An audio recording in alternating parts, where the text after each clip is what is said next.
I'm Don Nelson with your 6 on your side headlines for Tuesday, December 11th. A University of Idaho football player is facing a felony rape charge after police say he sexually assaulted a woman in her dorm room. Police say KIVI Currington has denied the allegation.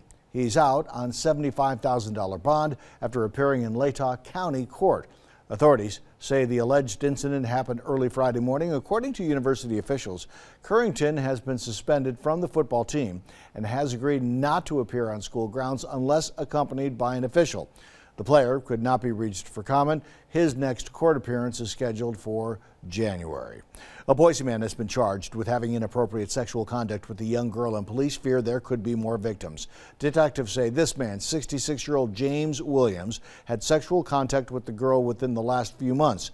Williams was booked into the Ada County Jail for felony lewd conduct with the child.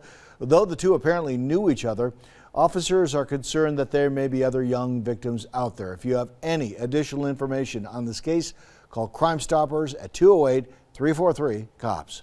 In an emergency situation, communication is key, and language barriers can put lives at risk. That's why the Boise Police Department is implementing a new program to help officers better communicate with their community. Starting in January, Boise PD will have its first ever 10-week Spanish course designed to get more officers speaking conversationally. The curriculum will be focused on conversational Spanish, but will later go on to include legal terms for officers. If an officer arrives, and even if they don't speak the fluent language, they can at least understand the basics of what the needs of what the family's trying to communicate.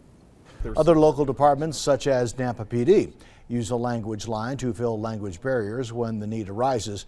Boise PD's first course of the program expects more than 50 officers to join in.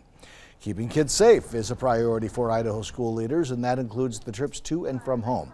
State Superintendent of Public Instruction Cherry Ibarra wants to raise awareness about school bus safety. The Department of Education says in November alone, bus drivers across the state reported more than 600 stop-arm violations by Idaho drivers. While distracted driving plays a role, some people just don't know the full law. On roads of 3 lanes or less, vehicles in both directions must stop when a school bus displays its stop sign, and that includes the turning lane.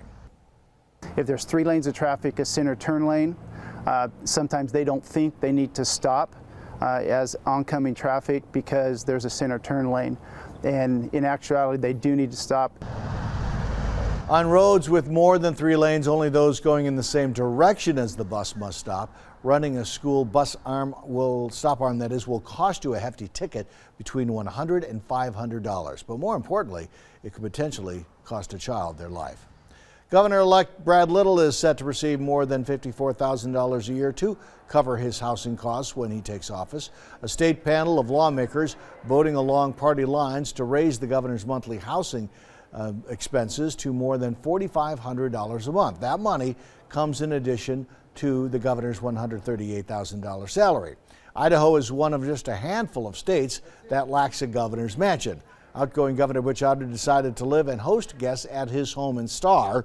Lieutenant Governor Little, who is from Emmett, has previously rented a condo in Boise from a subsidiary of a company owned by his family. A leader for the American Red Cross in Idaho saw firsthand the devastation of the Camp Fire near Chico, California. Over Thanksgiving, the regional CEO for Idaho and Montana helped out on the front lines. She spent 10 days bringing care and comfort to those impacted by the wildfire and says it's the first time she's seen a natural disaster of this magnitude. Every agency possible, nonprofit, every individual was having a hand in somehow providing some comfort. They took over an entire vacant Sears with table to table of people helping in different ways.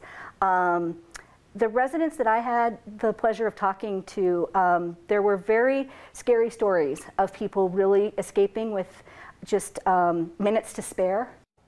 Whenever there are big disasters like this, a lot of blood drives are canceled in those affected areas. So they are in critical need for blood right now. If you'd like more information on how to donate, head to redcrossblood.org. Now, Chief Meteorologist Scott Dorval with the On Your Side forecast. All right, take a look at this forecast here. We start out with the picture across the northwest and all this moisture here pushing in. This is the front that will come through overnight. When you take a look at where it's at now, it's just along the coast of Portland. This is going to bring a burst of rain and snow. It has colder air behind it, and some charts are showing a chance for a little bit of snow on the other side of this. So most all of this occurs overnight tonight. Okay, but then we wake up in the morning, the temperatures, although they'll stay above freezing much of the night, we get a rain-snow mixture and it doesn't accumulate, we could see the temperatures drop below freezing just as the morning rush hour is coming to a close, and then we could see some snow showers continuing for maybe an hour or two in the morning.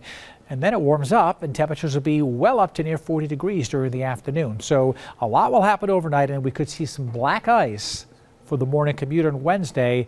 Not looking for a major snow accumulation in the valley, but black ice is certainly a possibility. Keep that in mind. And then we dry out. I think we get some snow Friday night. It doesn't show up because it's at night here, but snow Friday night in the Treasure Valley is a good bet. And then it melts during the day Saturday. And then a rainstorm comes in during next week. So there are a lot of changes coming in. We've had a road closure over the Blues. You want to stay updated, go to my Facebook page, Scott Dorval, or go to 6onyourside.com.